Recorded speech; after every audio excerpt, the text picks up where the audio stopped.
This is a story of who we were,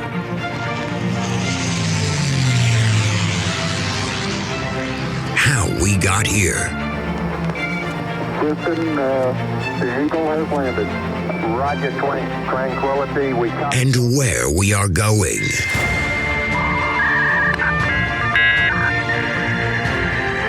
You've got mail. So join us as we take history off the page. Hello, everyone, and welcome back to another episode of History Off the Page. I'm your host, Dr. Jason Hansen, and for those who haven't listened to our podcast before, I'm a history professor at Furman University in Greenville, South Carolina.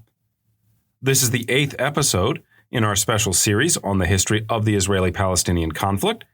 If you want to hear previous episodes, you can find them on pretty much any streaming service. You can also see an overview of these episodes and others that we've done on topics such as the French Revolution, the Soviet Union, or even on modernity. You can find a kind of overview of these on our website, www.historyoffthepage.com. Now, today's episode is going to be a difficult one. Perhaps the most difficult episode that we've ever recorded. And that's saying quite a lot. If you've followed the podcast at all before, you know we've talked about the French Revolution and the incredible amount of violence and bloodshed that accompanied the French Revolution and the trying to sort out politics and the idea of enemies and this sort of thing.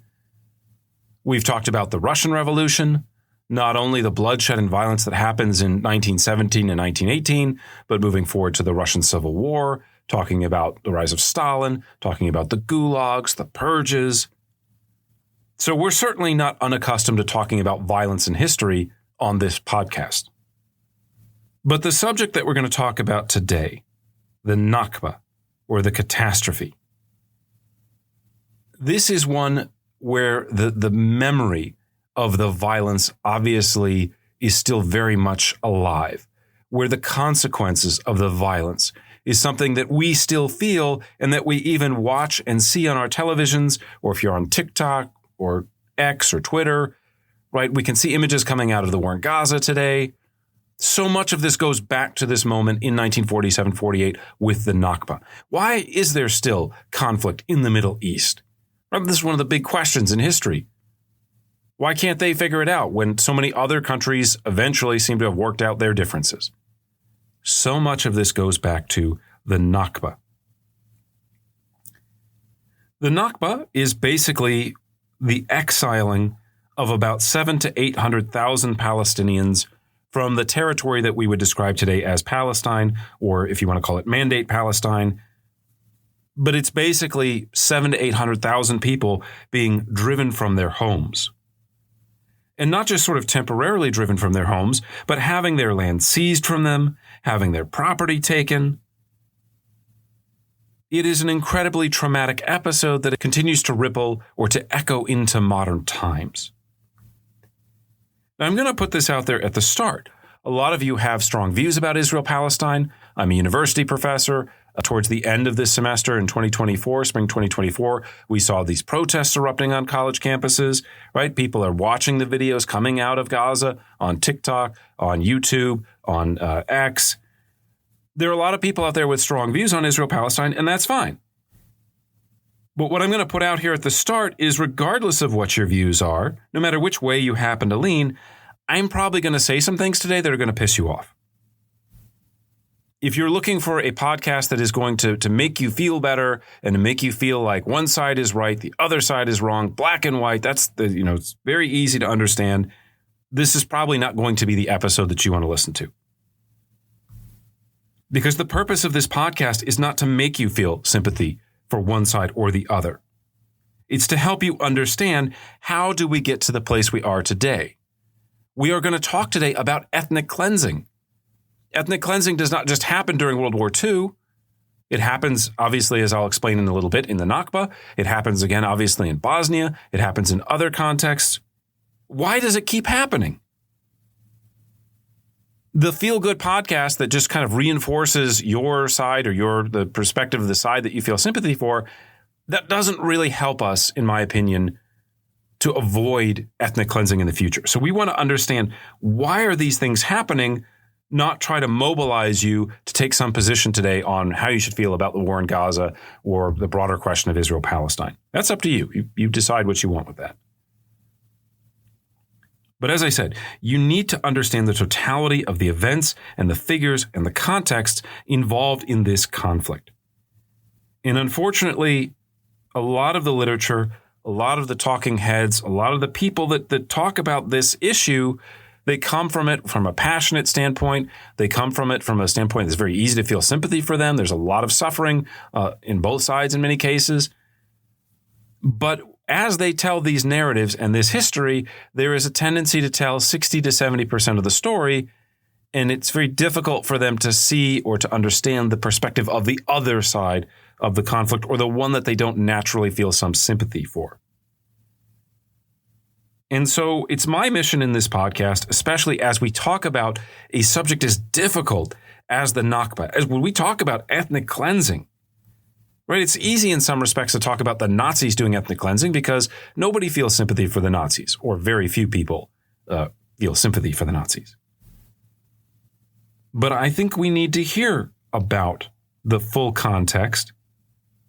And so all I would ask is, as you listen to this podcast today, please be patient as I work through the complexities of this history. As I said, there will probably come a section where, if you feel passionately about this, you're going to bang your head against the table and say, I can't believe he's saying that. Why is he giving sort of the perspective of the other side? Just listen to the whole podcast is all I ask. Now, I also want to let you know that I'm going to break what is essentially one long lecture about the Nakba up into 3 parts because there is so much material. I have a script. I don't always just read off the script, but I have it here. I wrote 25 single-spaced pages of notes on this topic, just the Nakba today. Usually, when I give these talks, it's about 8 to 10 pages, 10 being kind of more towards the max. So there's a lot of material, and to just make it more digestible, I'm going to break it up into these 3 different parts here. The episode that you're listening to right now will give a bit of an introduction to the topic, and then we'll cover a lot of the events leading up to the Civil War in November of 1947. So basically, just to give you a broad overview of the chronology here, you have the British in early 1947 saying, we give up, we don't want to do the mandate anymore, we're going to turn it over to the UN, it's your problem. The UN spends most of the summer investigating. They have a commission that comes out with a report. The report is, there's 2 reports. There's a majority report and a minority report. The majority report basically recommends partition. They vote on it. They debate it. They argue about it. Then they vote on it in November 1947. From 1947 to 1948, there is a civil war basically between Arab Palestinians, or Arabs living in Palestine, and Jews living in Palestine. That war will last from 1947, November of 47, until May of 1948, when the British actually leave and then the Arab states come in and start a war. That period of civil war itself can also be broken up into 2 different phases. From November 47 until basically early March of 1948, the Jewish community, the Yishuv, is largely on the defensive and is largely trying to protect territory that was assigned to it by the UN partition. This changes in early March 1948. The Yishuv will go on the offensive, and this is when the bulk of the ethnic cleansing that we're going to talk about actually takes place. So we're going to cover everything up to the partition, basically in this first episode. The second episode, we'll talk about the development of the Civil War in the first couple months when the Yishuv is on the defensive. And then the last part, we'll talk about that period in March of 48 up until mid-May 1948, when again you have most of the ethnic cleansing, and then eventually you get the first Arab-Israeli war. Now, I mentioned at the start of our podcast today that this was going to be an extremely difficult episode. And of course, part of this is because we're talking about war. We're talking about violence. We're talking about ethnic cleansing. We're talking about human suffering. And before we go any further, I want to make a couple points here in the introduction to kind of set the context and to help you understand some of the discussions going on around this.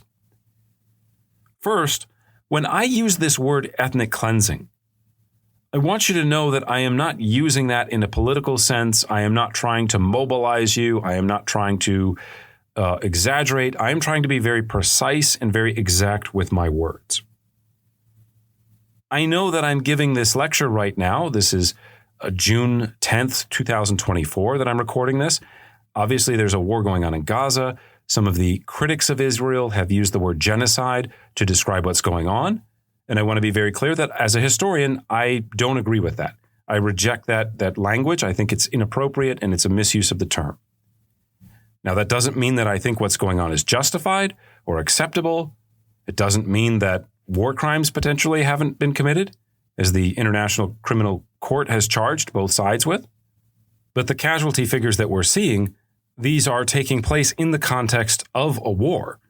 And that is not a one-sided war. It is a war that Hamas continues to fight, that Hamas has promised that they will continue to fight if they're kind of left alone. And again, that doesn't justify what Israel has done, but there is much more of a context going on here than you typically see in cases that we would associate with genocide, like the Holodomor, like the Holocaust, like Rwanda. Right? The violence is not one-sided, even if it may at this point be disproportional. So I don't want to get sidetracked into a big discussion about Gaza. The point that I'm trying to make here, though, is that as an historian, when I talk about the idea of ethnic cleansing, and when I use that word ethnic cleansing, I am not trying to be hyperbolic. I am using that not because I have some broader case to, about Zionism or Israel or something like that. I am saying it because in many ways, the destruction of Palestinian society in 1948 is a textbook example of ethnic cleansing. It is not this kind of isolated incident like My Lai, the massacre in Vietnam by American forces, right? You have the brutality of war. Some troops get upset, right? They get a little out of control. That is not what we're talking about here with the Nakba. We are talking here about a large-scale, sustained, systemic policy, the official policy of the nascent Israeli government and army to drive Palestinians out of the territory of the new Jewish state. The explicit goal of this policy was to make the state as ethnically homogenous as possible. Now, they don't get rid of all Arabs living inside of Israel. As we'll see during the course of this lecture, there are some very notable exceptions, especially the Druze. But this is not an accident. This is not a byproduct. This is not even, I brought up the situation in Gaza today. People say, oh, okay, well, there was a Hamas guys, they're hiding in the hospital, and the IDF, tries to attack the hospital, and civilians die in the crossfire. At least in that sense, when you're talking about civilian casualties, you're talking about potentially collateral damage. The Nakba is not collateral damage. The Nakba is written orders from political leaders to military leaders to the troops themselves to drive out Palestinians, to expel them, to destroy their homes, to put mines in the rubble in case they happen to come back. Again, this is a violent, sustained, intentional series of actions that not only involve deportation, but in some cases murder, looting, and other things that we would probably describe today as crimes against humanity. It is, in my opinion as a historian, certainly comparable and in some aspects worse than what took place in Bosnia in the 1990s. The Nakba is a really, really big deal, to kind of use plain language to describe something so traumatic and so fundamentally important to the moment that we've arrived at today. Now, over the years, there has not been widespread recognition, at least in quote-unquote Western society and especially in Israeli society, of this fact, of what the Nakba actually was. Up until the 1980s, Israeli historians generally described the events of the foundation of the State of Israel in mostly heroic terms. They described the displacement of these approximately, again, 700,000 to 800,000 Arabs as something that was the result of choice. They kind of frame this as these are Arabs. They don't want to be in a Jewish state. They flee to get away from the fighting. And a lot of times they kind of play this up and say, well, they secretly hope that the Jews would be defeated and they could come back and they could do all kinds of evil things to the Jews and take the Jewish land and kind of fulfill the dreams of someone like Haj Amin, the Mufti of Jerusalem, who we've talked about in previous episodes. Some Israeli historians used to talk about the idea that, well, Arab leaders called on these people to flee. They called on women and children to evacuate. And so this kind of made it voluntary. And well, if you weren't really, ready to give allegiance to Israel in 1948, then why should you be able to come back having just kind of fought a war against the state of Israel and the basic idea of founding an Israeli Jewish state? So in many ways here, the idea was to place responsibility for the Nakba to the extent that it was recognized on the Arabs themselves, or on Arab leaders, as I mentioned, who get tagged for, again, kind of issuing these evacuation orders. In the 1980s, a new group of Israeli historians emerged who questioned this narrative, and using newly released archival sources, demonstrated, again, not just with oral history, not just with things where we're like, well, what did they say? What should we think? But that literally had the actual orders. And these Israeli historians, along with some of their Arab colleagues, demonstrate the Israeli role in bringing about or fomenting the Nakba. There are, however, some important caveats that we need to add to this, which is that these cleansing operations do not take place in a vacuum, as they are often portrayed in some of this critical literature.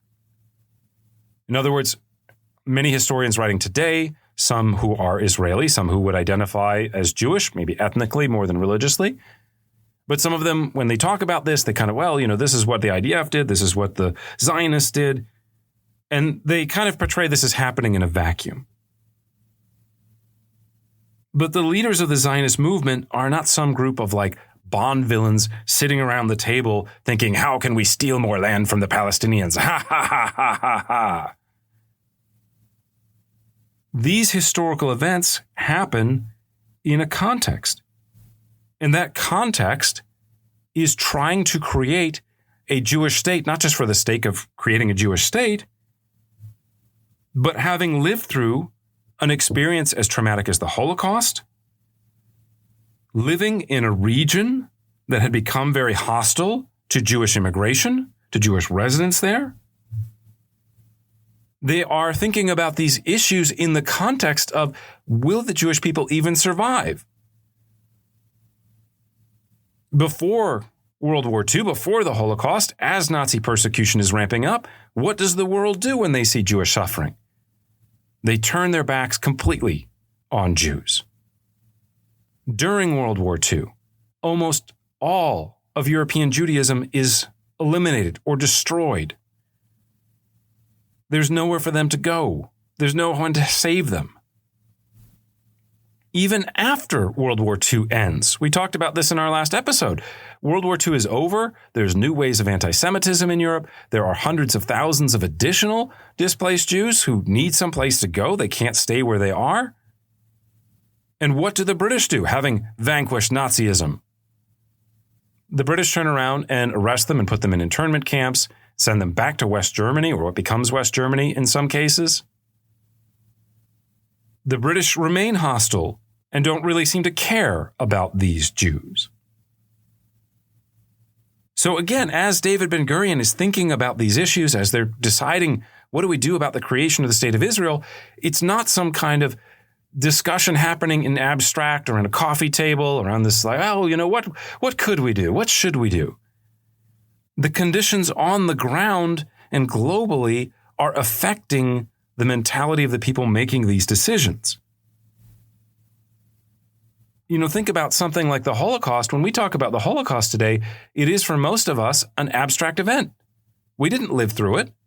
It happened a long time ago. Maybe it was something that your grandparents talked about. Maybe your great-grandparents. Maybe you've only learned about it in school or online, or you saw some pictures. David Ben-Gurion and the other Zionist leaders, as they are creating the State of Israel, they're having these discussions 2 years after the quote-unquote end of the Holocaust. And I say quote-unquote end because they don't know that it's over. There's no official proclamation, okay? The Nazis are gone, but there's still plenty of people talking about killing Jews. There's still plenty of anti-Semitism, not only in Europe, but also, by the way, back home in the Middle East. We will talk about some of the Palestinian leadership in the Middle East in 1945. I mentioned Haj Amin's name already. We talked about what is he doing during World War II? Oh, he happens to be in Berlin recording speeches calling on Arabs to kill Jews. Was it likely that he was going to come back to Palestine, where he was being talked about as being the potential future leader of the Palestinians? And he was just going to say, oh, okay, I'm over the whole kill Jews stuff. I'm done with it. And especially as he's promising this. He's talking about things like this, as we'll see. Some of the violent rhetoric coming out in the context of not just the Mandate Palestine in 1945, 46, 47, but especially in other parts of the Middle East, the violence of the rhetoric. If you're David Ben-Gurion, how do you not take that seriously? How do you not look at this and say, this is an existential moment?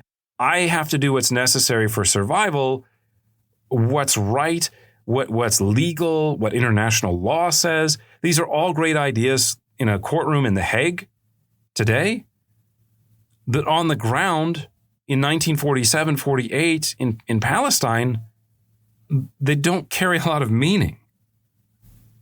And so the point that I'm making here is that these decisions happen in a context. People that decide to participate in ethnic cleansing, at least in the case of Palestine in 1948, they aren't just doing it because of ideology. They aren't just doing it because they feel like it. They didn't just wake up one day and say, hey, let's go drive some people out. Let's steal their land. It is happening in the context of a conflict, and a conflict in which at least the Palestinian political leadership plays a key role in that process. We've talked about this before. Haj Amin does not reject Zionism because he says, well, we have these political gripes. We don't want Jews taking land, blah, blah, blah. That's not all of his criticism. He extends this to a religious criticism. He basically says the fundamental problem between Jews and Arabs is not political. It is religious, and it goes back to the time of the prophet. When you put these two things together, when you're thinking in the shoes of David Ben-Gurion, you're talking about creating a state that will have a very slight Jewish majority, but will have hundreds of thousands of Arabs who may or may not be loyal to that state. Are you willing to give them a chance to demonstrate that when their political leaders in November of 1947 explicitly reject the UN partition? Their political leaders, many of whom, again, call upon the idea of using violence, who say that they're going to drive you into the sea? Are you willing to wait to give them the benefit of the doubt? I'm not saying that the right answer was not to give them the benefit of the doubt. Quite the opposite. Sitting here, in, again, 2024, I wish they would have. And in fact, on the ground, as it turns out, many Palestinians did not want a civil war, did not want this violence. Were not well represented by the views like the Mufti or his nephew Jamal al-Husseini or others. But how do you know what to believe when you're in the moment? It makes it very difficult. Again, just to give you a little bit more of this rhetoric, I mentioned Haj Amin's nephew, Jamal al-Husseini, who was one of the key leaders of the Palestinian political entity that had been developed after World War II. What does Jamal Husseini say about the idea of partitioning the state of Palestine or the region of Palestine? He says, quote, blood will flow like rivers in the Middle East. Again, this is all happening 2 years after the Holocaust. It's not hard to see how someone like Ben-Gurion or other, again, Israeli leaders arrive at the idea of ethnic cleansing independently of ideology. I would say the politics of the moment are far, far more determinative in pushing them towards this conclusion. Now, recognizing the context does not mean that what happened was justified. It doesn't make the suffering or the consequences that followed for the Palestinian people any less real. But again, it's critical to understanding how and why these things come to pass. I don't want to try to be too political in these lectures, but to me, if there's any central fundamental lesson to the tensions in the region between Jews and Arabs, it's been the unwillingness of the major political leaders from both sides to think about the needs or the perspectives of the other side. There's a tendency to favor maximalism, to say we can never allow a Palestinian state to happen because if it ever does, it's going to threaten Israel's existence. To say, on the flip side, we can never allow Jews to have a state or autonomy or large political representation because if they do, then it's all going to lead to war and we're going to be destroyed. Right? This lack of empathy, the lack of ability to see what the other side's perspective is, has just been like pouring gasoline on the fire of this conflict. Okay, 3 other quick points, and then I promise that we will actually get into some history here. First, we are talking about ethnic cleansing today, and it is worth noting that this ethnic cleansing was not one directional. Now, this doesn't mean it was proportional because very clearly it's not. The Nakba is overwhelmingly experienced by Palestinian Arabs, right? It is the destruction in many ways of the Palestinian community. There were a handful of spaces inside of Palestine itself where Arabs kind of did some ethnic cleansing against Jews. Ethnic cleansing may be too strong of a word because you're talking about such a limited number of people, such a limited geography, but there are a few isolated cases where this does take place. One of the interesting points that the Israeli historian Benny Morris has made, Benny Morris is one of these new historians who was kind of critical of Israel. More recently, he's kind of bent back more towards a more traditional kind of Israeli historical perspective. But one of the points that Benny Morris has made is you can only ethnically cleanse the territory that you take over. Would Haj Amin, had he become the leader of a successful Palestinian state after 1948, had the Palestinians won this civil war, let's say, and Haj Amin takes over and puts himself in the same shoes as Ben-Gurion, does Haj Amin make the same decision that Ben-Gurion made, but the other way? Right? There's no way to know, but certainly in terms of rhetoric, in terms of the history, Haj Amin in particular had a tendency, there's reasons to suspect that he would have done something in this regard. Maybe not exactly the same thing, but something in this direction. Other Palestinian leaders, we've talked about the Nashashibis, they probably would not have gone in that direction. Had King Abdullah of Jordan taken over Mandate Palestine, there probably would have been some deal worked out. You probably would have had some Jewish autonomy. Maybe things would have turned out okay and we never would have had any of these problems. There is, however, another element of ethnic cleansing to the story that does happen to Jews. It's just not the Jewish communities in Palestine. Haj Amin, of course, never does get the chance to exert political power over the Jewish communities of Palestine, over the issue. But there are many Jews living in other Arab countries that are in that position, where they are a minority, and there are Arabs who are hostile to Zionism who do have the power to affect them. As Jewish forces in Israel were successful in 1948, 49, obviously, as they found the state of Israel, as they pursue, as I said, a policy of ethnic cleansing against the Palestinian people, there are campaigns in countries like Tunisia, like Iraq, like Yemen, even Syria, where Jewish minorities who may or may not have been proponents of Zionism become the object for Arab frustrations.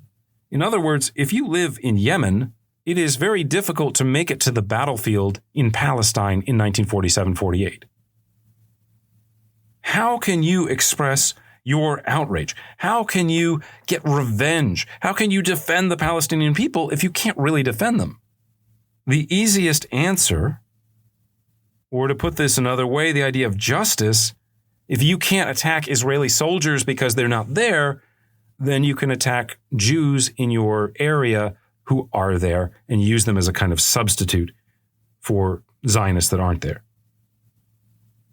And so basically what begins to happen is you have in almost every country in the Middle East, every Arab country, you have the destruction of their local Jewish communities that had existed for centuries. To put this more directly, the establishment of the State of Israel in 1948 led not only to the destruction of Palestinian society, but it also led to the destruction of these century-old Jewish communities in Arab societies across the Middle East. Between 1947 and 1950, about 500,000 to 600,000 Jews were driven from their homes, with most resettling in the newfound State of Israel. There are Jewish communities that hang on a little bit longer in Morocco, in Algeria, in Iran. Morocco actually today still has probably the most significant Middle Eastern Jewish community outside of Israel. The king of Morocco had very good relations with Jews, and even today, the Moroccans tend to have very good relations with Jewish communities. But in most countries in the Middle East today, the native Jewish population numbers in the hundreds, or in some cases the dozens. And the reason for that is the foundation of the State of Israel and the kind of subsequent ethnic cleansing of those populations, the stripping of citizenship, the seizure of land. And I think in some cases, there's a tendency to kind of look at this and go, well, okay, the Arabs lost so many people and the Jews lost so many people, and either, you have this kind of balance beam and one side lost significantly more, so they deserve more sympathy, or you say, well, they both lost hundreds of thousands of people, so it's about even. And I think that kind of misses the real tragedy here. Because the Jews that get driven out of other Middle Eastern countries are not the Jews that are driving the Palestinians out of Palestine. In other words, the political leaders in both countries, the people that are kind of stoking nationalism, stoking this kind of ethnocentrism, they're the ones who get to do the action, and it's ordinary people who in many cases suffer the results of those actions. And that's a huge part of the story of the Israeli-Palestinian conflict, is the massive amounts of suffering that ordinary people feel that they don't necessarily deserve. Right? They haven't necessarily voted for war. They haven't necessarily embraced some of the policies that their political leadership does. But they sure as hell pay the price for it. Finally, one last thing that I want to note before we get into the actual history is that while the violence was not one-directional, the consequences were not proportional either. This episode is labeled the Nakba, which entails more than just the idea of ethnic cleansing. It's more than just the idea of the disruption that happens. I just mentioned this disruption for the Middle Eastern Jewish communities, and some of you, as I promised, are not happy right now, and part of your objection would be to say, well, wait a minute, they just go to Israel. They're fine today. And that's because as they come into the State of Israel as refugees, they are basically supported by the state, they are accepted by the community, and they are turned into Israelis based on the idea that Israel is a Jewish state and they are already ethnically Jewish. Now, as basically Arab Jews, they have faced some amounts of discrimination. This is something that gets worked out in the course of time. But more or less, we don't talk about a Jewish refugee problem today, because where there are Jewish refugees, or where there have been Jewish refugees, in the case of Ethiopia in the early 90s or late 80s, early 90s, talk about someplace like the Soviet Union, right? They can just go to Israel and they get integrated and they get the benefits of the state and things seem better, right? They have a future. One could argue that at a certain level, the wounds of these Jews that were driven out of Middle Eastern countries have healed, or that there's good reason to think that they will eventually heal. Palestinians cannot say this. Palestinian society was shattered in 1948 and was not reconstituted in the same ways in exile. With the exception of Jordan, Palestinians were not absorbed into the surrounding Arab communities. They were not treated as equals. They were not given the benefits of a state and an economy. They were not allowed to develop their own political system, to create a democracy in the same ways that Jews were. Instead, they were driven into refugee camps, many of which still exist, even generations later. Some Palestinians today are still essentially stateless. They may have a residence permit, but they don't have a passport where they can just go wherever they want. Some are residents of places like Egypt, but they don't get the benefits of citizenship. Imagine living in a country But you live there and you can't vote. You can't decide the politics of it. You can't run for office. Of course, the Nakba also carries an economic dimension. Palestinian refugees are stripped of their belongings and most of their property, and most of them never receive any compensation. This level of economic trauma is difficult to recover from. How do you build an economy without financial resources? Jewish refugees to Israel are able to draw for over a century on the financial support of the Jewish diaspora.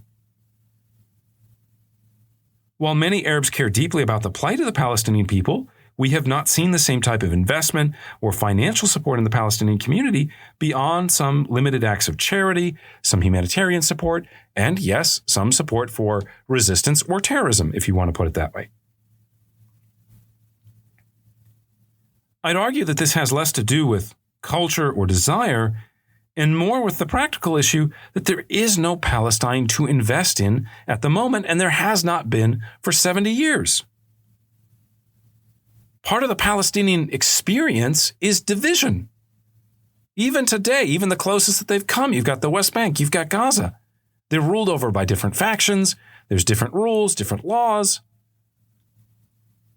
So to sum this point up a little bit, Palestinians not only had their present shattered in 1948, they had their future shattered as well. They have not been able to recover from the wounds of 1948. 3 decades after the Oslo agreements, the prospects for an independent Palestinian state seem less realistic than ever.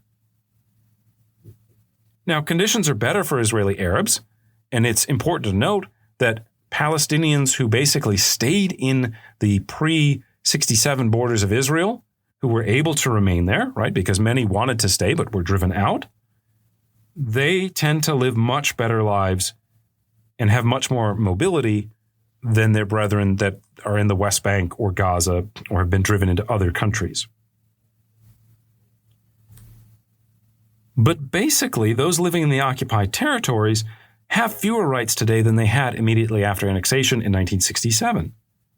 Armed Palestinian resistance has led to less freedom, both due to Israeli actions and, as I mentioned, to the bifurcation of the Palestinian national movement between Hamas and Fatah, not to mention there are some other smaller parties like Islamic Jihad.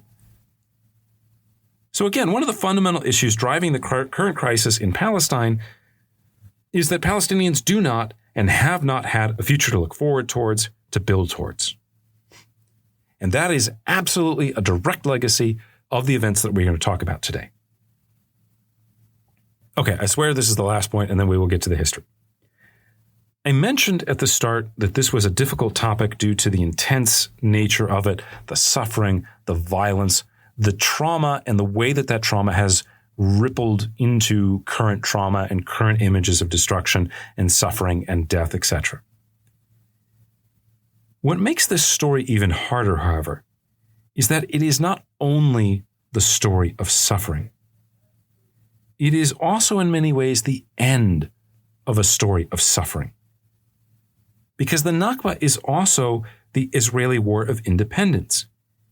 And it concluded with one of the most victimized groups in history, the Jews, establishing their own state, seizing control over their own destiny in a way that few victim groups in history have ever been able to do.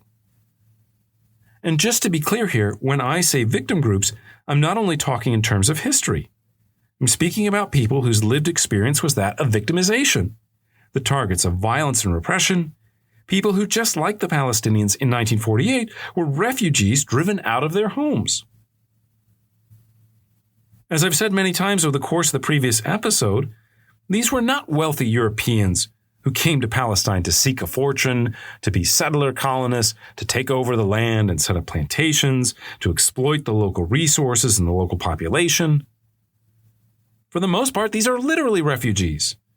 People who had fled pogroms in Eastern Europe, people who had fled the Nazis in the 1930s, or who in many cases had been forced to endure them and only been able to leave after the Holocaust ended.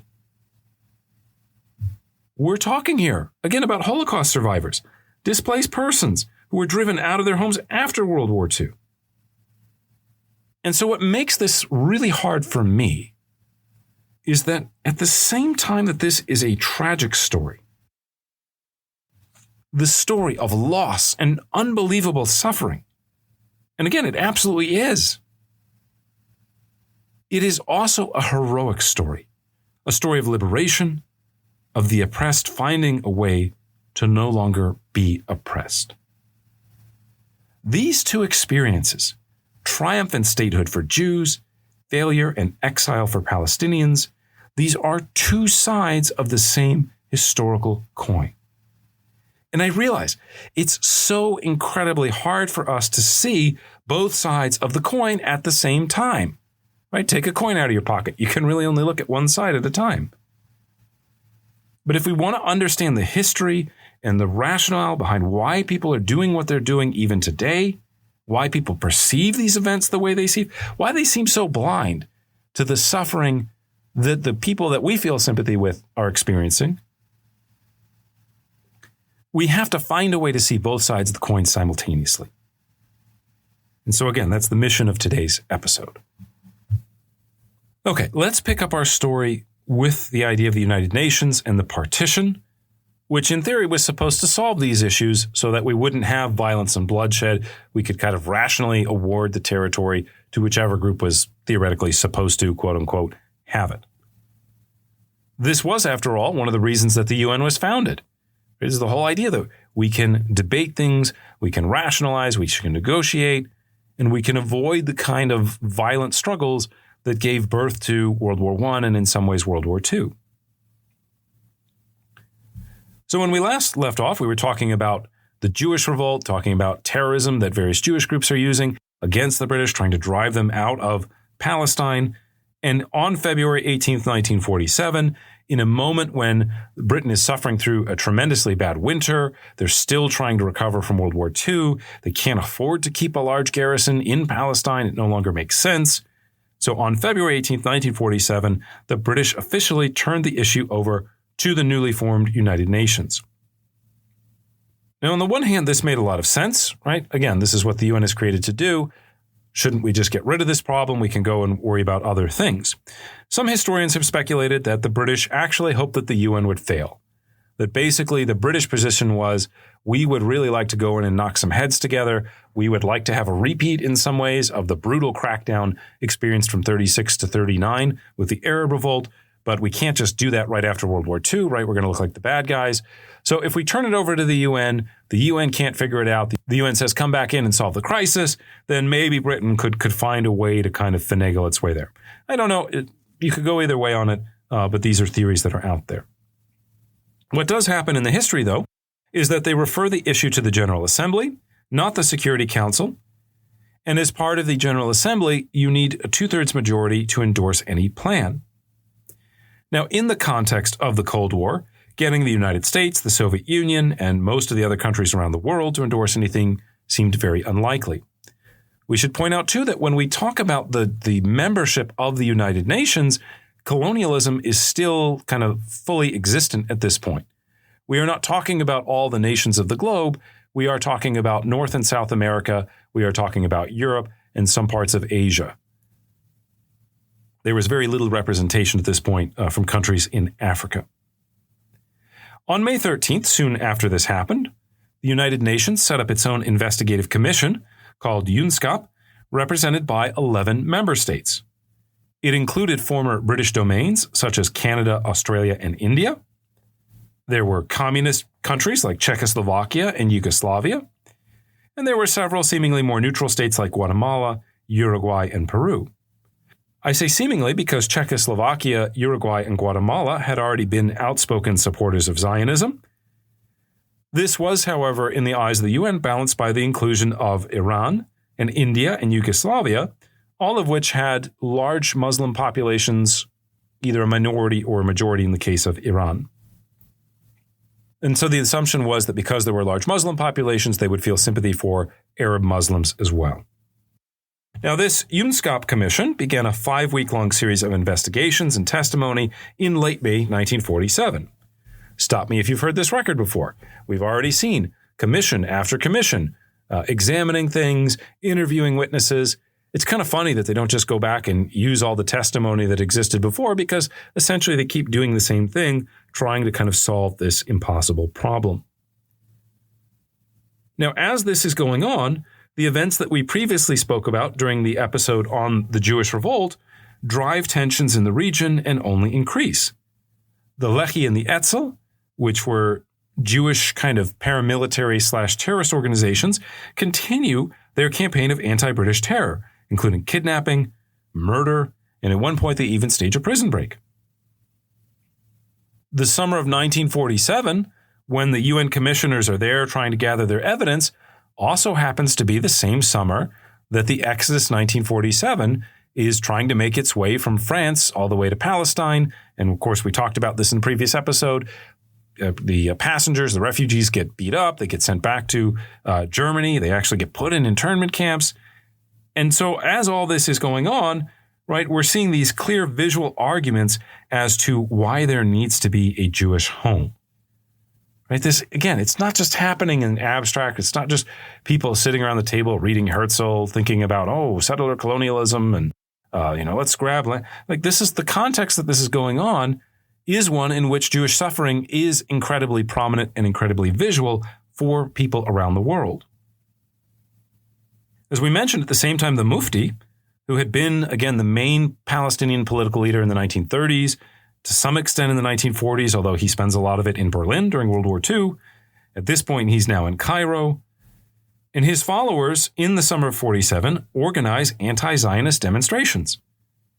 They also threaten violence should the commission recommend partition, with some prominent individuals, such as the head of the Arab League, suggesting prophetically that if the resolution was approved, or if they decided on the idea of partition, that violence would not just be directed at the significant Jewish minorities in Palestine, but that it would also end up happening to or being directed at the Jewish minorities in other Arab states like Iraq, like Yemen, and so forth. As we saw, this became prophetic because that's exactly what happened. How much these leaders actually believed there would be violence versus how much they were trying to negotiate, right? It would be a shame if something happened to these Jewish communities over here. Maybe we should not go to the maximalist position. Maybe we should not partition. Ironically, this negotiating tactic backfires. Basically, the commissioners, many of whom are watching all this, start to realize, oh, well, wait a minute. If Jewish minorities in other parts of the world now suffer what basically Europeans had done to Jews during World War II and right beforehand, well, now we've got an even bigger problem on our hands. So ironically, the threats to violence actually increase the determination or the desire among these commissioners to create a Jewish home. One last point about these commissions as they're meeting in the summer of 47, again, they're collecting testimony. One of the tendencies of the leadership of the Palestinian nationalist organizations, especially the Arab Higher Committee, which is led by Jamal al-Husseini, which is the Mufti's nephew, their tactic is to say, we don't even recognize your ability to do anything besides just give this territory to the Palestinians. Therefore, we're going to boycott what is an unfair procedure to begin with. Right? To go back to an analogy that's often used by supporters of Palestine, they would say, well, how much of your home are you willing to give, or should you have to give to some random person you don't know? And you would say, well, I shouldn't have to give any of my home to it. And they say, okay, right. So just asking the question, should you have to give some of your home to someone else? That in and of itself is problematic, and it's baloney, to not curse. The Arab Higher Committee does have some informal contacts, some informal meetings with members of the committee. But this desire to say we're not even going to recognize your commission, it kind of backfires because, of course, then the commissioners are getting much more of a Zionist perspective. On August 31st, the committee finally releases its report. They have basically two reports. There's a majority report and a minority report. The minority, which is India, Iran, and Yugoslavia, not coincidentally the countries that had those large Muslim populations, they recommended a federation based on the idea of cantons somewhat similar to Switzerland. So in other words, you would have a kind of loose federal government, and below that, each state would have a lot of control over its own kind of cultural policy, religious policy, things like that. This is kind of what exists in Bosnia today, if you want to kind of contemporary model. The majority of the commissioners, the other 7 states minus Australia, who abstained, basically favored a partition. They said we need to divide the land into a Jewish state and an Arab state. As they were thinking about how to divide this, they didn't just say, okay, what are the kind of population percentages? How do we, have an even divorce here? They were thinking about the viability of a Jewish state, right? The idea was that because Palestinians are Arab, because there are all these other Arab states that are sort of closely theoretically aligned with them, a Palestinian state could be smaller, it could survive more easily. The important thing was to create a Jewish state that would be able to survive. And so what you get in this plan is the idea of a kind of C-shaped landmass that includes Galilee, the coastal plain between Accra and Tel Aviv, and the Negev Desert. The central part of modern-day Israel, including towns such as Beersheba, Hebron, Nablus, and Lida, would be part of this Arab state, as well as Gaza and a similar strip of territory in southern Lebanon. Jerusalem and Bethlehem, interestingly enough, cities that are very important not just to Muslims and Jews, but are especially important to Christians, and especially European Christians, these were to be internationalized, and the 2 new states would then be bound together by a 10-year customs union, a common currency, a highway and telephone system. So again, something somewhat like modern-day Bosnia. Most importantly, perhaps, Jewish immigration was to be capped at a relatively generous 150,000 for the first 2 years, basically getting most of the displaced people and the Holocaust survivors out of Europe, with a 60,000 person limit thereafter. In return, the Jewish state was supposed to make subsidy payments of about £4 million a year to the Palestinian one in order to help foster Arab growth. So again, the idea here is, how do we create a viable Jewish state? How can we bind these 2 kind of communities together in such a way that they support each other, that they work to the benefit of each other, as opposed to fighting and potentially leading to more violence? Now, obviously, there's been a lot of debate since 1947 as to how fair this offer was. I just mentioned before the kind of basic fundamental philosophical question: if you are a Palestinian and you claim the right to the entire territory, well, what percentage of it is legitimate that someone could take it away from you and give it to someone else? You would say 0%, right? What percentage of the United States should go to Mexico? Because we have lots of immigrants from Central America and historically from Mexico. You'd say none. We're not going to give any of that territory away. Even the offer as it does come down, one could find some reasons to criticize it. Basically, you have about 600,000 Jews in Palestine at the time it's made. So why, if they are only about 1/3 of the population, do they get to have their own state? On the other hand, one could argue that, well, okay, you need to resettle some 250,000 displaced European Jews. You have the Holocaust, right? This means that you have to have some kind of Jewish state, right? This is solving a global problem. It's often framed as a European problem. It's not just Europe. It is a global problem, and it's the idea that you could solve it by creating some kind of Jewish homeland. Of course, again, Palestine did have a clear Arab majority. We're talking about 1.3 million Arabs. This is about 2/3 of the local population. Geographically, the Jewish minority was concentrated in several cities and a couple of small regional areas, but the Arabs were the majority of 15 of the country's 16 subdistricts. They own 90% of the privately held land, although that figure can be a little bit misleading because the mandatory government actually owns over 70% of that. And so this gets into debates. People say, well, Jews only owned 6% of the land before 1945. Why did they get so much? Well, most of the land is actually owned by the mandatory government, so neither side really had it. Anyway, to make a long story short, right, the partition plan obviously does not treat the 2 sides equally.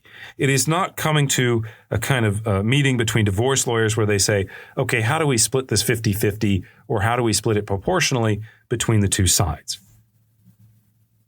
The idea here is to figure out, how do we make a viable Jewish state in an area where geographically and perhaps demographically there wasn't quite enough to just make a viable Jewish state on its own. And so as a result, the final partition plan actually makes the Palestinian Arab state a little bit smaller.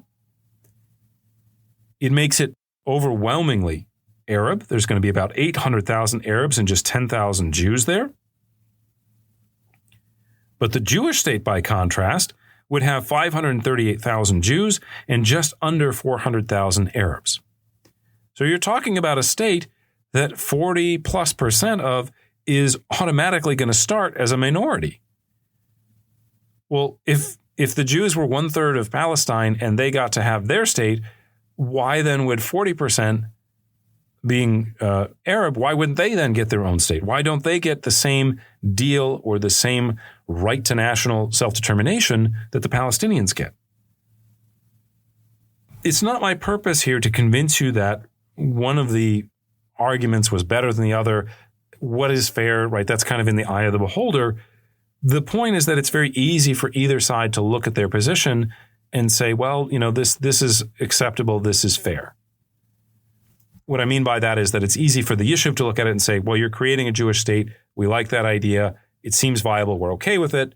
It's easy for Palestinian nationalists to look at it and say, we should have the right to all the territory. We have the majority of the population. We have the geographical kind of weight as well. We deserve everything. Both these claims then are also underwritten by historical notions of national self-determination. I don't want to spend a long time on this, but there's this idea that peoples have a historical right to the land and immigrants are intruders. Immigrants don't have a right to it. They shouldn't count. And so we've talked about this before. If you are Palestinian, you say, well, all these guys showed up from mostly Europe. Why should they have any rights to any of the land? They're all foreigners. They're all kind of outsiders. They shouldn't have rights. You can also look at it from the Jewish perspective and say, well, where did the Jewish people come from? They came from Palestine. Where did the Palestinians come from? Well, they came from Arabia initially. So who's the real settler colonist, right? Isn't 7th century? Isn't that when settler colonialism really starts? But both of these historical claims, as I've sort of explained at other times, using this idea of history justifies our possession of the land, because land changes back and forth so much, it's really easy to find arguments where the territory belongs to my side, and therefore we deserve all of it, and therefore our violent resistance is justified. It's very easy to find that for both sides, or for three sides even, in some cases. You want to talk about majorities of the population? The city of Jerusalem in the 1850 had a Jewish majority. Why doesn't that count for something? Why doesn't history start then? Some Zionists would argue. Some people would say, well, why even have a Palestine? It was really part of greater Syria. Was that the original sin when it got split off from Syria? Shouldn't they all just be together in a kind of Syrian state? Again, the point here isn't that one side is correct and the other isn't, but I'm trying to point out that it's relatively easy to construct these kinds of arguments where justice also means the complete negation of the other side's right either to existence or to territory. Okay, I'm getting sidetracked a little bit too much on this discussion of the partition. Was it justified? Was it not? The bigger issue is that the two sides had very different reactions to it. For the Zionists, although they didn't love it, it wasn't their dream, when they looked at the offer on the table, they said, look, we get sovereignty, we get the power to control the destiny of the Jewish people in Palestine and the Jewish state. That's a huge thing that we have wanted and demanded for decades. We like the idea of having sovereignty.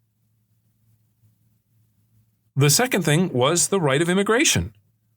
The fact that they would be able to continue immigration, that Jews would be able to come and resettle, to kind of fulfill the basic point of Zionist ideology, which is that Jews are not going to be accepted in any other place in the world, so therefore they have to have a homeland. The Zionists were like, we get both of these with this deals. And so in the end, the possibility of these two achievements overcome any reservations that the Yishuv had about the size of the Jewish state or the subsidies that it's going to have to pay to its Arab twin. The Jewish agency kind of says, yeah, we like this plan. This is something we could live with. However, the political leadership in the Arab world widely and vociferously rejects the notion of partition. As we said, there are predictions that instead of accepting this, the response from the Arab community is going to be violence. Now, that doesn't mean that's exactly what Arabs all agreed on. That is the words and the language coming out of the leadership, especially of the Palestinian community and the Arab Higher Committee. I've already mentioned Jamal Husseini's quote that blood will flow like rivers in the Middle East if the UN was to approve this resolution. Now, remember, this is the entire General Assembly voting on it. It's not just the Security Council, and they have to get 2/3 of the countries to vote for it in order to get it to pass. Husseini's brother-in-law, another prominent Palestinian politician, a guy named Musa al-Alami, warns that if the UN resolution passes, it will result in a massive and almost universal popular rising against Jews. Fawzi al-Qawuqji, the man who would later become the head of the Volunteer Arab Liberation Army, we talked about him in our episode on the Arab Revolt in 1936, Fawzi says in August of 1947 that should the UN partition be approved, quote, we will have to initiate total war. We will murder, wreck, and ruin everything that stands in our way, be it English, American, or Jewish, end quote. Leaders of Arab states also expressed this type of violent rejectionism. The Lebanese Prime Minister, Riyad al-Sul, noted that Arab governments would be forced to take action against a nation Israeli state, lest they be swept away by the outrage of their peoples at this tremendous insult. Abdul Rahman Hassan Azam, the Secretary General of the Arab League, framed the dispute in historic terms, noting that to the Arabs, Jews in Palestine, quote, are not a fact. You are a temporary phenomenon. Centuries ago, the Crusaders established themselves in our midst against our will, and in 200 years, we ejected them. Up to the very last moment and beyond, they, meaning the Arabs, will fight to prevent you from establishing your state. In no circumstances will they agree to it. End quote. Azam later added that even if the proposal were accepted, the 400,000 Arabs who would be a minority in the state would, quote, never recognize it, and they will never make peace, end quote. One of the dynamics of the current conflict and historically of the conflict is Zionist anxieties about destruction. Right? Zionism as an ideology is already predicated on the notion that Jews aren't going to be able to assimilate into other cultures, that there's always going to be this kind of anti-Semitism out there, anti-Judaism, if you like to think of it that way. And so you could kind of say that, true Zionists already kind of have a chip on their shoulder, are a little bit kind of jittery about the idea of being attacked. Well, what happens when you have people saying, this is total war? What happens when you have people saying, we will never surrender? Resistance in perpetuity, right? The model here is the Crusades, which it took 2 centuries, but eventually we threw you guys out, you Christians, in this case. Again, to go back into the mind or the shoes of David Ben-Gurion and other Zionist leaders in 1947, as all this is playing out, are you going to allow those 400,000 Palestinians living in what will become the state of Israel the benefit of the doubt and see and give them an opportunity to show whether they agree with the statements that their political leaders are making on their behalf? From a moral perspective, from my own personal perspective, I would say yes. Right? Collective responsibility is not a good thing. You have to let these people make their own decisions. In a truly democratic, multicultural world that we live in today, yeah, people should be able to express their opinions. You can't prejudge them.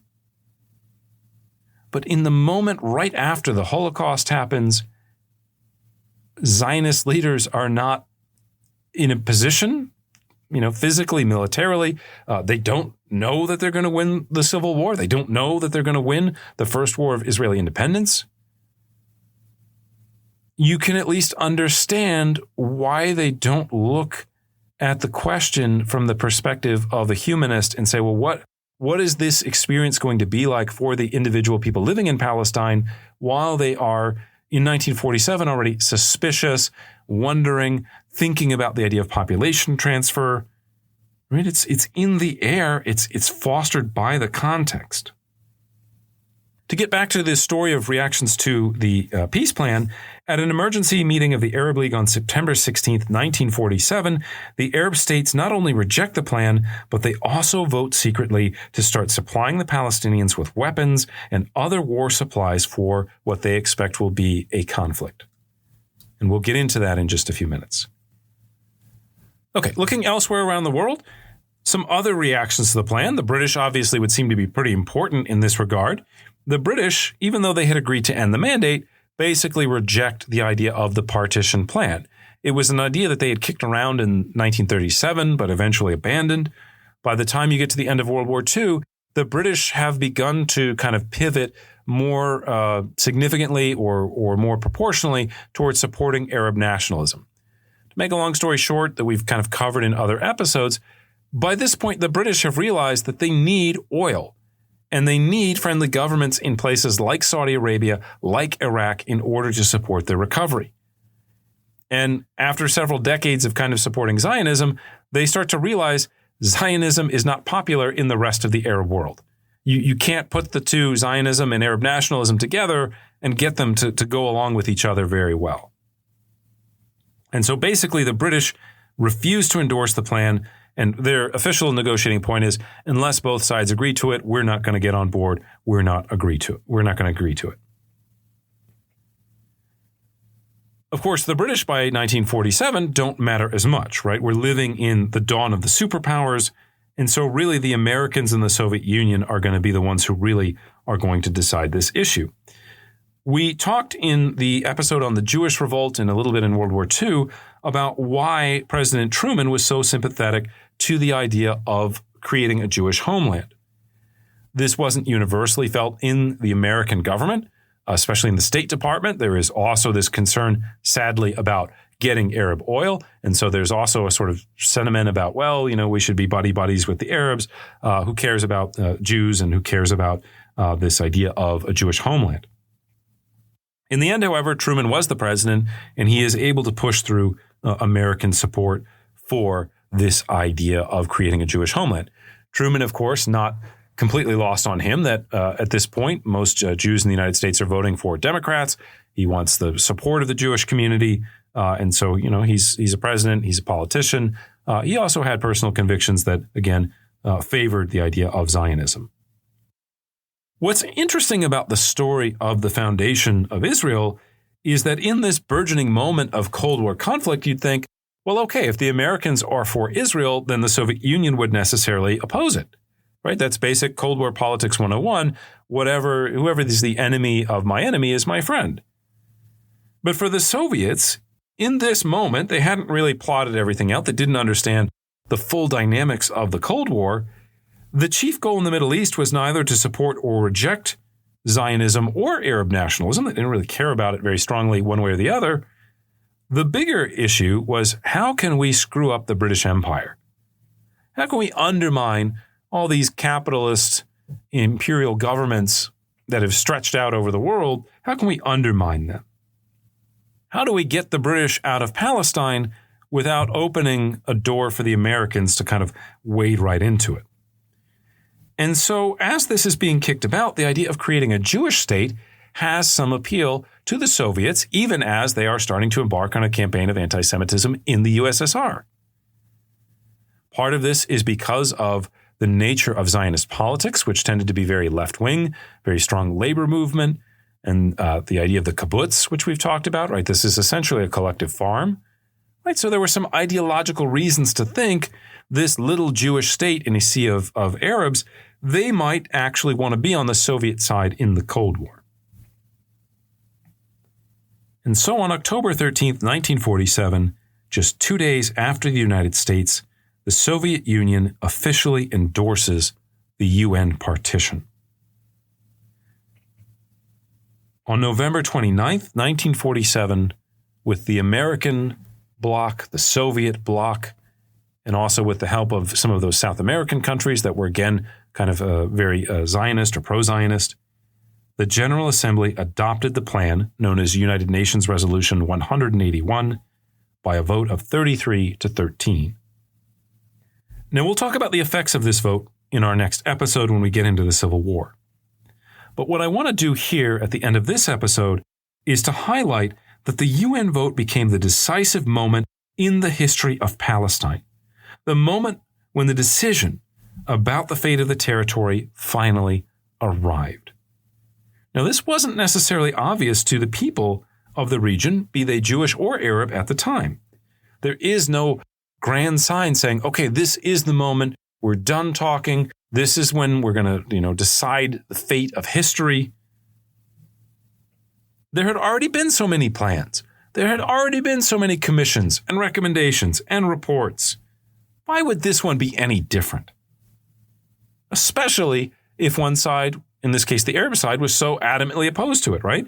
Oh, we've got a plan, we're going to solve the crisis. One side says, no, we're not doing it.